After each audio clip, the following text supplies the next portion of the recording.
All right, let's just jump right in. Something big is happening in the Arabian Sea right now. A standoff that could pull the world's biggest powers into a head-on collision. You know, the whispers of war? They're not whispers anymore. They're getting loud. And the major players on the global stage are making some incredibly risky moves. You know that last hope for a peaceful way out? Yeah, that's gone. It just vanished. Those super high-stakes peace talks in Muscat, they've completely fallen apart. Total failure. And into that void, a new, very powerful player has just stepped onto the scene in a big, big way. And this is the move that has set off all the alarm bells. We're hearing that China has just sent one of its most advanced, most lethal warships right into the Arabian Sea.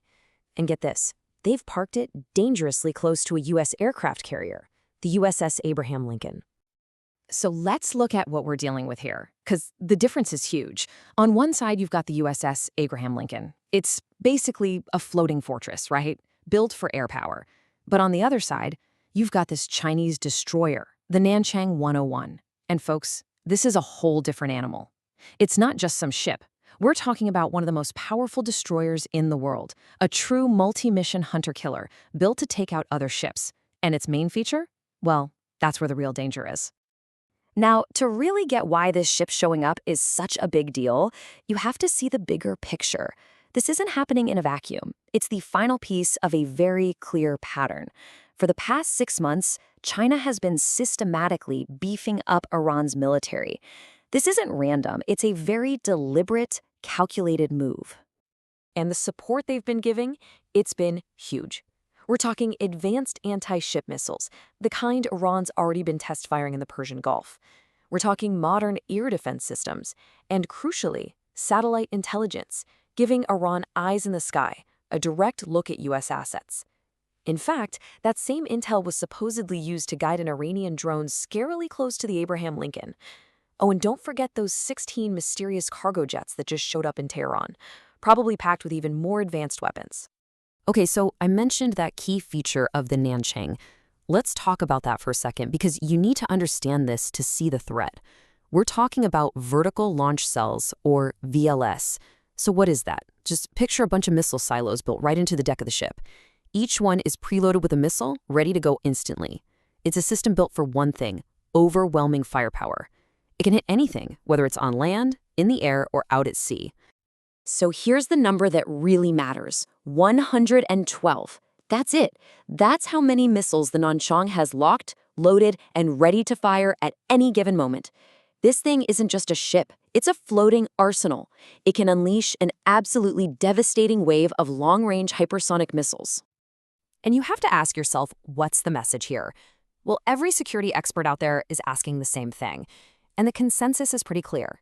This is a signal, a loud and clear one. China isn't just watching from the sidelines anymore. They are putting their own military might on the line. They're basically looking at the United States and saying, you want to attack Iran? Fine, but you might have to go through us to do it. So that begs the question, right? Why would China take such a massive risk? I mean, why would they willingly put themselves in the crossfire between the US and Iran? Well, as it so often does, the answer comes down to money. You follow the money trail. And for China, that trail leads to one single critical resource. And here's their Achilles heel, their massive vulnerability. A full 50%, half of all the oil that fuels China's economy comes right through the Persian Gulf. It's their economic lifeblood. So any conflict, any disruption in that region, it doesn't just cause a little trouble. It threatens the entire engine of their economy. And Beijing simply cannot, will not, let that supply line get cut. And the pressure on them is really building. The US has already managed to block a huge chunk of oil that China was getting from Venezuela. Now, Washington is turning up the heat and demanding they cut off Iran too. You have to see this from China's perspective. This isn't just a simple negotiation. This is a direct threat to their energy security, to their very survival. So, how did Beijing respond? Well, they couldn't have been clearer. They've said no. Absolutely not. They flatly refused, saying there are zero circumstances under which they will stop buying Iranian oil. They are drawing a line in the sand and making it perfectly clear they are willing to risk a fight to protect this energy lifeline. You can't misinterpret that message. But listen, this isn't just a two-on-one situation. The story gets bigger. This whole web of alliances pushing back against U.S. influence, it's growing. And there's another major world power standing right there with China. So, just a little while ago, Russia and China held these big naval drills with Iran. But here's the really interesting part. When the drills were officially over, a lot of those warships just stayed. They didn't go home. Right now, both Russian and Chinese destroyers are still hanging around the area, basically on standby, just waiting to see what happens, ready to jump in if a fight kicks off. And that brings us right back to where we are today. Diplomacy is off the table. Military forces are drawing new lines in the sand. The entire region is just teetering on the edge. It feels like any path away from a conflict has pretty much vanished.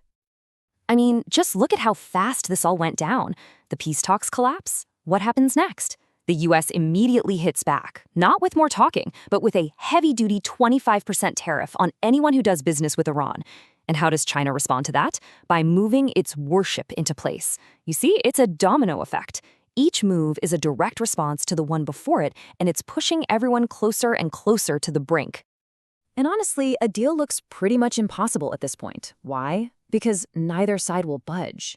Iran has its red lines. They've said they're not giving up their nuclear program, they're not negotiating on their missile program, and they're not going to stop funding their allies in the region. Period. And the US, they're looking at that and saying there's no room for compromise, so they're just ramping up the economic pressure. It's a clear signal that, as far as they're concerned, the time for talking is over. So if the US does decide to strike, what would that even look like? Well, most experts think a naval strike, firing Tomahawk cruise missiles from subs or destroyers, is the safest bet. The other option, sending in fighter jets like the F-35, that's considered incredibly risky. Why? Because Iran now has those new advanced air defense systems from China. Losing even a single one of those F-35s would be a huge, huge blow, both militarily and politically. Which leaves us with one final and frankly chilling question. This isn't just about the US versus Iran anymore. That's over. With China and Russia now throwing their military weight behind Tehran, all the pieces are now on the board for this regional fight to explode into something much, much bigger, a truly global conflict. The lines are drawn. The only question left is, who's going to step over them first?